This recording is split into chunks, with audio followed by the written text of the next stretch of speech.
Hi everyone, this is Dave from Geekanoids, and this video is made possible by Curry's PC World, so big thank you to them. And in this video I'm going to talk to you about selecting your next television set, what will make a wise purchase and what features you should be looking for. Now, one of the most important factors is size. Now, sitting here is a 55-inch Samsung curved display, and size is very important, and televisions are measured from corner to corner, either in inches or in centimetres. Now, for this example, let's suppose you've opted for a 48-inch television, so 4 foot in size. As a good rule of thumb, you should be multiplying that by 1.5. So 4 times 1.5 equals 6, so your optimum viewing distance that you should be sitting away from the screen is 6 feet. Now, there are other factors that come into play, and obviously you can sit further away or nearer to the screen. If you sit nearer to the screen, you might see some sort of pixelization depending upon the resolution, which we'll come on to next. Now, there are various resolutions of screen. You can get a standard definition, which you don't see very often nowadays. You can see HD ready televisions, which are normally 720p. You can see full HD televisions, which are 1080p or 1920 by 1080, and that's the normal sort of resolution you would see nowadays. And of course, the newest resolution is 4K, which is 4 times the resolution of 1080p.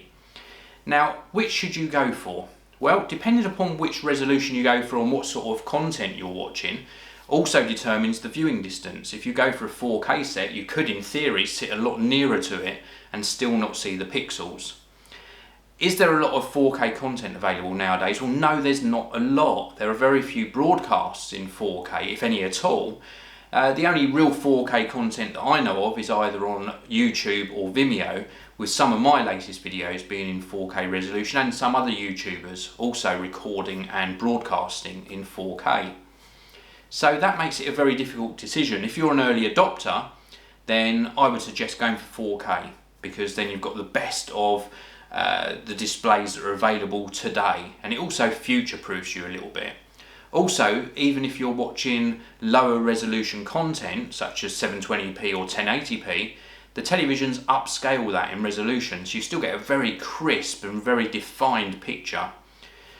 If it was my money, I would buy 4K, but 1080p is fine. 4K content is not really going to be available in a great amount until next year, and then of course prices will have dropped.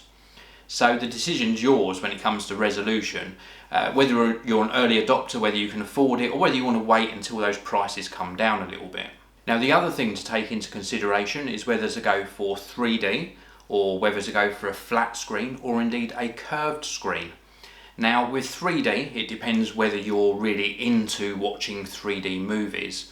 And for the most part, I found that it's quite distracting watching 3D on a home sort of screen. It's fine going to a big screen in a cinema, but watching it on a smaller screen inside a sort of home environment is not that great. But most TVs nowadays do have a 3D option, so you might be getting that for free anyway.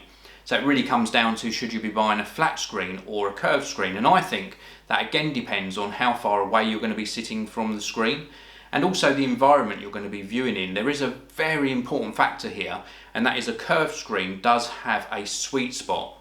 And that sweet spot really gives you a nice immersive sort of picture.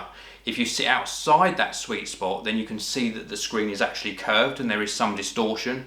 And if you're sitting off axis, again, you can, on some footage, see quite a bit of distraction in what you're watching. So do be careful in selecting a curved TV. My main suggestion to you would be to actually go into a shop or a showroom and actually sit in front of one and see if you find the image appealing. For me, I do, but I've got my setup here so that I'm sitting at a real optimal distance from the screen and I get a very immersive experience. And then the final consideration, which I think a lot of people overlook, is do check what sort of connections are on the back or on the side of the screen. It's important you've got enough HDMI inputs in there. Also look for things like optical audio out, which matches up well with using external sound systems. So take all of that into account when making your selection. So I hope this video has helped you a little bit in choosing your next TV. In one of my future videos, I'll be taking a look at how you can improve the sound of your flat screen TV, because more often than not, the speakers built into these very thin panels aren't that great. So thanks very much for watching. If you've enjoyed this video, please do hit that like button.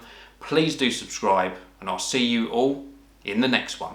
Marge! Oh, Bart keeps hogging all the internet. It's not fair. Well, tell him to come down here and do his homework. Bart, do your homework. Now I can watch more YouTube.